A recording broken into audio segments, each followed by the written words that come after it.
untuk awal musim kemarau di sebagian besar wilayah Indonesia diprediksi datang lebih awal atau maju, yaitu di 325 zona musim atau 46,5% dari keseluruhan zona musim, dan ada yang prediksinya datangnya sama dengan normalnya, yaitu di 173 zona musim atau 23,7% dari keseluruhan zona musim. Badan Meteorologi, Klimatologi, dan Geofisika (BMKG) secara rutin menyampaikan serangkaian informasi terkait iklim untuk kemanfaatan berbagai sektor pembangunan, seperti terkait dengan prediksi hujan bulanan, buletin iklim, prediksi musim hujan dan kemarau, serta berbagai produk iklim sektoral lainnya. Pada kesempatan ini, BMKG menghadirkan informasi terkait prediksi musim kemarau 2026 yang memuat berbagai informasi. Banyak informasinya. Yang pertama adalah prediksi awal musim kemarau 2026, kemudian perbandingan antara prediksi awal musim kemarau 2026 terhadap rata-rata atau normal selama 30 tahun terakhir dari tahun 1991 sampai 2020. Kemudian prediksi sifat hujan selama periode musim kemarau 2026, prediksi puncak musim kemarau, perbandingan antara prediksi puncak musim kemarau terhadap rata-rata atau normal selama 30 tahun, juga prediksi durasi musim kemarau 2026, dan perbandingan antara prediksi durasi musim kemarau 2026 terhadap rata-rata atau normal selama 30 tahun. Itu informasi-informasi yang nanti akan kami sampaikan. Penyusunan informasi ini dimaksudkan sebagai referensi dalam mendukung perencanaan dan pengambilan keputusan di berbagai sektor, antara lain untuk mendukung swasembada pangan terkait sumber daya air, energi, lingkungan, kehutanan, dan kebencanaan.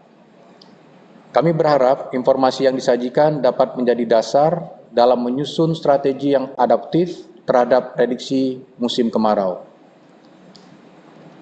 Teman-teman media yang saya hormati, beberapa informasi kunci yang akan lebih lanjut disampaikan dalam pertemuan ini adalah beberapa hal. Yang pertama, La Nina lemah yang berlangsung sejak Oktober 2025 telah berakhir pada Februari tahun 2026. Kemudian, yang kedua, awal musim kemarau, bahwa sebagian besar wilayah Indonesia diprediksi masuk musim kemarau pada periode April, yaitu ada 114 zona musim atau sekitar 16,3% dari seluruh zona musim yang ada di Indonesia sejumlah 699. Kemudian yang memasuki musim kemarau pada Mei ada 184 zona musim atau 26,3% dari keseluruhan jumlah zona musim, dan pada Juni 2026 sebanyak 163 zona musim atau 23,3% dari seluruh wilayah Indonesia. Nantinya akan diawali dari wilayah Nusa Tenggara, kemudian bergerak ke barat secara bertahap ke wilayah Indonesia lainnya.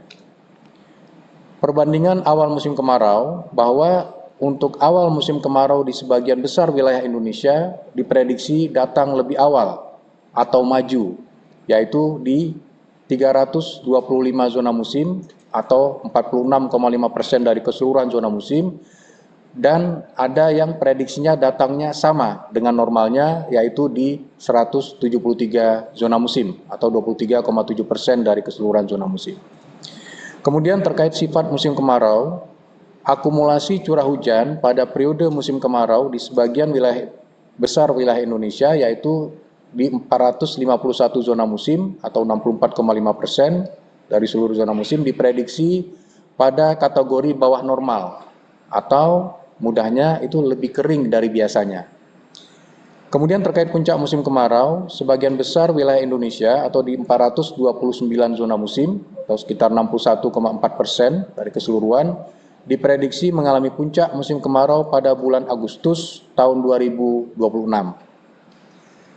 Kemudian kalau kita bandingkan puncak musim kemarau, bahwa puncak musim kemarau di Indonesia sebagian besar diprediksi terjadi lebih awal atau maju, yaitu di 410 zona musim atau 58,7% dari keseluruhan zona musim, hingga yang diprediksi puncak musim kemarau datangnya sama dengan normalnya, yaitu di 142 zona musim atau 20,3% dari keseluruhan.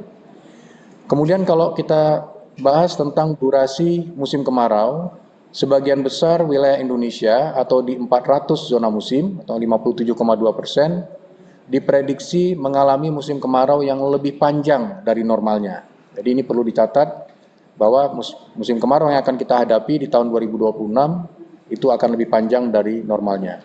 Kami berharap informasi prediksi musim kemarau 2026 ini dapat menjadi panduan umum dalam penetapan perencanaan, langkah mitigasi, dan antisipasi, serta kebijakan jangka panjang bagi berbagai sektor yang terdampak iklim. Selanjutnya, informasi